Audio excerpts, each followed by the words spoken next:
আসসালামু আলাইকুম ওয়া রাহমাতুল্লাহি ওয়া বারাকাতুহু। দেশ দেশের বাইরে আপনারা যে যেখান থেকে দেখেন, আমি সমাজকর্মী ও জনস্বাস্থ্যবিদ মোহাম্মদ মাজহারুল ইসলাম। আমার বাবা ইউটিউব চ্যানেল থেকে এবারে তুলে ধরছি বিশ্ব ডায়াবেটিক দিবস উপলক্ষে এসো সচেতন সোসাইটির পক্ষ থেকে কি কি কর্মসূচি পালন করেছে সেই বিষয়টি। এবার শুধুমাত্র ঢাকার প্রেস ক্লাবে অথবা ঢাকার কোথাও জনসমক্ষে শুধু ডায়াবেটিক বা সুগার ক্যাম্প করেছে বা ডায়াবেটিক সচেতনমূলক আলোচনা এবং হেলথ ক্যাম্প করেছে, সেখানেই সীমাবদ্ধ নয়। এসব সচেতন সোসাইটি এবার চলে গিয়েছে ঢাকার বাহিরে বিভিন্ন ডিস্ট্রিক্টে। সেই বিষয়টাই আপনাদের সম্মুখে তুলে ধরার চেষ্টা করছি। আমরা আসুন এক এক করে জেনে নিই।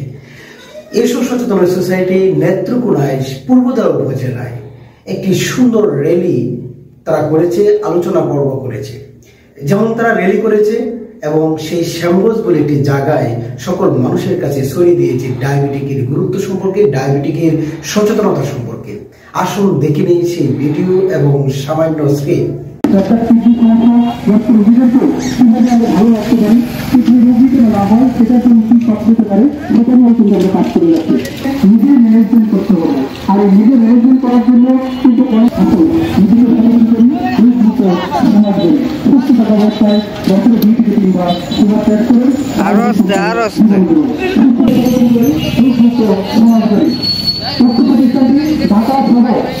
বাংলাদেশের প্রায় 19 ডিস্ট্রিক্টে কাজ করে যাচ্ছে।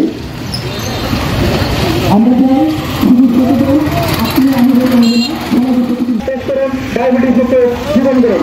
সুস্থ থাকা অবস্থায় বছরে 2 থেকে 3 বার সুগার টেস্ট করুন। ডায়াবেটিস হয় না, তাদেরই কিন্তু এই সমস্যাটা হয়। এই সমস্যাটা কিন্তু প্রত্যেকটা মানুষের রয়েছে। দেখেছেন, সেখানে উল্লেখ করা হয়েছে ডায়াবেটিকের গুরুত্ব সম্পর্কে এবং সেই এলাকাবাসীকে কিভাবে এই ডায়াবেটিক সম্পর্কে সচেতন হবে সেই দিক নির্দেশনাগুলি দিয়েছে। শুধু শ্যামগঞ্জ তা কিন্তু নয়, শুধু নেত্রকোনা শুধু তাই নয়, এসব সচেতন সোসাইটির কার্যক্রম এবার চলে গিয়েছে ঝিনাইদহে। আসল সম্মানিত দর্শক, জেনে দেই ঝিনাইদহে এসব সচেতন সোসাইটির কার্যক্রম কিভাবে।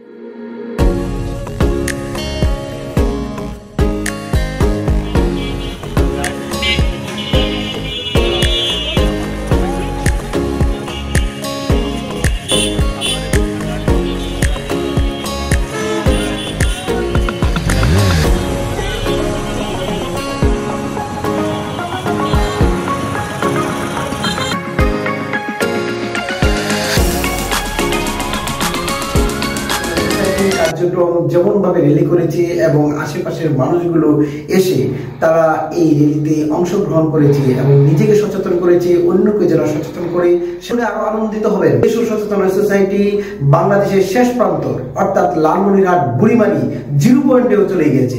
আসুন দেখি সেখানে বুড়িমারিতে যে আহ্বায়ক ছিলেন নিজুমকে অসংখ্য ধন্যবাদ জানাচ্ছি উক্ত ভিডিওর মাধ্যমে। সম্মানিত দর্শক, এসব সচেতন সোসাইটি এভাবে ছড়িয়ে পড়ুক বাংলাদেশের গ্রাম থেকে গ্রামান্তরে। ঠিক এরকম উদ্দেশ্য নেই এসব সচেতন সোসাইটি হাঁটি হাঁটি পা পা করে 2012 সাল থেকে 2025 সালে এসে গিয়েছে।